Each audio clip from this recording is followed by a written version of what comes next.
Okay, என் பேர் மாலா. நான் வந்து ஒரு கேன்சர் பேஷண்ட்.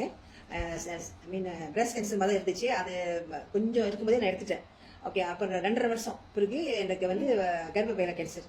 அப்போ கர்ப்பப்பையில கேன்சர்னா என்னன்னா, நான் வந்து மெனோபாஸ் ஆகிட்டேன். ஆனால் ஏன் நம்மளுக்கு ரத்த மாதிரி வருது அப்படின்னு சொல்லிட்டு கொஞ்சம் கொஞ்சமாக வந்துச்சு. அப்போ நான் டாக்டர் மெடிக்கல் சென்டரில் போய் பார்த்தேன். டாக்டர் விஷால்னு ஒருத்தர் இருக்காரு, ஸ்பெஷலிஸ்ட். அப்புறம் அவர் சொன்னார், இது சந்தேகமாக இருக்குது, மேபி இது கேன்சராக இருக்கலாம்னு. அப்போ ஒரு நாள் இருந்துட்டு ஒரு நாள் அங்கே டாக்டர் செக் பண்ணணும் அப்படின்னு சொன்னாரு. அப்புறம் செக் பண்ணி அவங்க 3 விதமாக எடுத்து காட்டினாங்க. இது உங்களுக்கு கேன்சர் தான் எனக்கு தெரியுது, ஆனால் நாங்கள் லேப்க்கு அனுப்பின்னு சொல்கிறோம் கன்ஃபார்ம். அப்போ ஒரு வாரம் கழிச்சு லேப்க்கு அனுப்பி அவர் கன்ஃபார்மாக சொல்லிட்டு செகண்ட் ஸ்டேஜில் இருக்குது.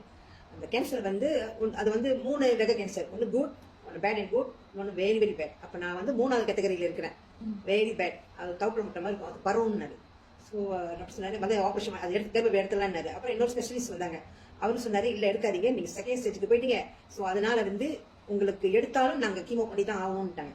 ஐயோ இது வேற இருக்கா. அப்போ மூத்திரம் பேக் வந்து வெளியே வைக்கணும், யூரின் பேக் வெளியே வைக்கணும்னு சொல்லிட்டாங்க. நான் சொல்லிட்டேன், நான் அவ்வளோ தூரத்துக்குலாம் எனக்கு நான் ரிஸ்க் எடுக்கல, நான் பண்ணலை, நான் வேற கீமோக்கே போகிறேன் அப்படின்னு. கீமோனா எனக்கு என்னன்னே தெரியாது, ரேடியோ தெரபினா என்னன்னே தெரியாது. நாங்கள் போய் தான் அதெல்லாம் என்னான்னு அது ஜேர்னி ரொம்ப கஷ்டப்பட்டேன். அப்புறம் குழந்தை ஆஸ்பத்திரி அனுப்பி அங்கே ஸ்பெஷலிஸ்ட் இருந்தாங்க. அங்கே வந்து 30 நாள் ரேடியோ தெரபி செஞ்சாங்க. அது இறங்கவே இல்லை கேன்சர். அப்புறம் திருப்பி கீமோ 6 நாள் எடுத்தாங்க, அப்பயும் இறங்கல. அப்போ அந்த ரொம்ப கவலையான நேரத்தில் தான் டிக்டாக்ல பார்க்கும்போது தான் பிரியாவை பார்த்தேன். ஸோ பிரியாவை பார்த்தோன்னே இந்த மாதிரி கேன்சருக்கு நிறைய இதெல்லாம் நிறைய பார்த்தேன். ட்ரெஸ்ல நிறைய பார்க்கும்போது எனக்கு சரி ஏதோ நம்ம செய்யணும், இப்படியே விடக்கூடாது அப்படின்னு சொல்லிட்டு பிரியாவை நான் வீட்டுக்கு வர சொல்லி இந்த மாதிரி என்ன கேன்சர் பேஷண்ட் சொன்ன பிறகு தான் பிரியா வந்து என்ன செஞ்சாங்க, ஓகே ஆண்டி நீங்கள் வந்து சிறுத்தவும் லிஃப்கோ எடுக்க சொன்னாங்க, ப்ளஸ் எலோரா பென்சில் எடுக்க சொன்னாங்க. சரி எல்லாத்தையும் எடுத்தேன். அப்புறம் சாப்பிட்டுட்டே இருந்தேன். போன வருஷம் 4வது மாதம் சாப்பிட்டுட்டே வந்தேன். ஸோ சாப்பிடாம டாக்டர் அப்படி சொன்னாரு, இப்போ கொஞ்சம் இறங்கி இருக்குன்னாரு. அப்பயும் முழுசா இறங்கி ஆகணும், முழுசா அது இல்லாம கேன்சர் இல்லாமல் ஆகணும் அப்படின்னு சொல்லி டபுள் கேன்சர் எடுக்கணும் தான் நான் முடியெல்லாம் மொட்டையாகி எல்லாம் கொட்டி போய் அப்போ வரைக்கும் எனக்கு முடி கொட்டல. டாக்டர் சொன்னா, நீங்கள் ஸ்ட்ராங் லேடி தான், முடியெல்லாம் கொட்டல, என் நகைலாம் கருப்பாகல. ஸோ டாக்டர் சொன்னாரு, ரொம்ப வேகமாக சொன்னீங்க, நல்லா அது சாப்பிட்டீங்களான்னு கேட்டேன். நான் ஒன்றுமே சாப்பிடலன்னு சொல்லிட்டு என்ன சொன்னா, அது சாப்பிடக்கூடாதுன்னு சொல்லுவாங்க. அப்போ நான் இந்த சப்ளிமெண்ட் எடுத்துக்கிட்டே தான் நான் ஸ்டாப், இந்த நிமிஷம் வரைக்கும் நான் ஸ்டாப், விடவே இல்லை. சாப்பிட்டுட்டே டாக்டர் சொல்லி இப்போ கொஞ்சம் குறைஞ்சிருக்கு. அப்போ சிடி ஸ்கேன் பண்ணாங்க 12வது மாதம் 27ஆம் தேதி. டாக்டர் சொன்னாரு, உங்களுக்கு கேன்சர் இல்லை, டோட்டலி கேன்சர் இல்லைன்ட்டாங்க. ஸோ டாக்டர் என்ன சொன்னாலே, ஓகே நம்மளுக்கு நம்ம என்ன சாப்பிட நம்மளுக்கு தெரியுது, சரி ஓகே. டாக்டர் சொன்னாரு, இப்படியே விட்டுற முடியாது, அடுத்தது வந்து 1வது 2வது மாதம் செக்அப் இருக்குது.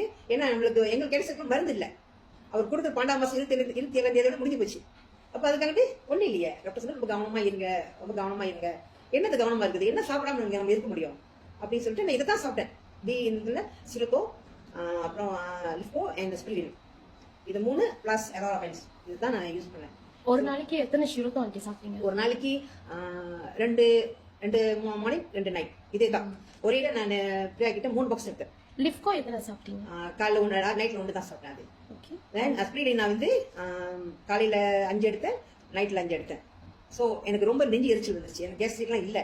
அப்போ அவங்க சொன்னாங்க, இல்லாட்டி நீங்கள் ஒரு நேரத்துக்கு வந்து எனக்கு குறைச்சிக்கிட்டு நம்ம உடம்பை மெயின்டைன் பண்ணிடுங்க அப்படின்னு. அப்புறம் எப்படியே மெயின்டைன் பண்ணி 5 எடுத்தேன்.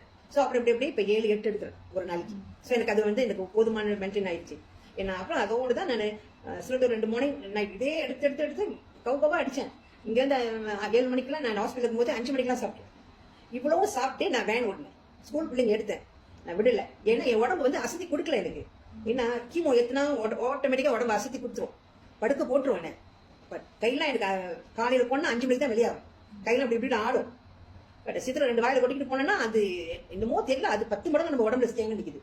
ஸோ இதெல்லாம் சாப்பிட்டு இந்த போன மாதம் செக்அப் பண்ணதுக்கு டாக்டர் இல்லைன்னு சொன்னார். அப்புறம் 4ஆம் மாதம் ரத்தம் எடுத்தது இன்னொரு டாக்டர் போனேன். அவர் வந்து ரத்தம் எடுத்து செக் பண்ணாரு, கேன்சர் இல்லைன்னு. ஸோ இந்த 5வது மாதம் 14ஆம் தேதி இன்னொரு டாக்டர், அதே வந்து டாக்டர் விஷாலுக்கு போனேன். 2 டாக்டர், ஒன்று வந்து doctor Melvin from Columbia hospital, doctor Vishal from Santhosham medical centre.